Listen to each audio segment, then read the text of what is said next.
এই অঙ্কটিকে আমরা খুবই সহজ পদ্ধতিতে করার চেষ্টা করব।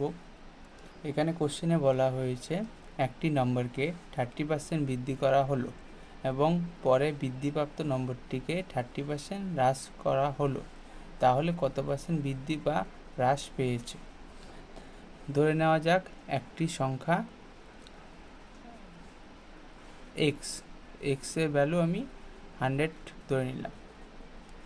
প্রথমে নম্বরটি 30% বৃদ্ধি করা হলো, 30% বৃদ্ধি করা হলে সংখ্যাটি হবে 130 এবং পরে বৃদ্ধিপ্রাপ্ত নম্বরটিকে 30% হ্রাস করা হলো, তাহলে আমরা 30% হ্রাস করা হলে আমরা এখানে 70/100 দেব।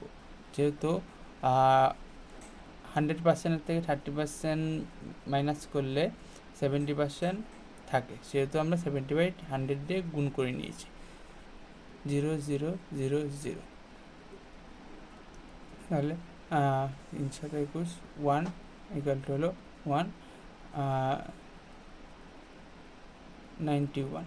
তা আমাদের প্রথমে ছিল 100%, এখন আছে 90%।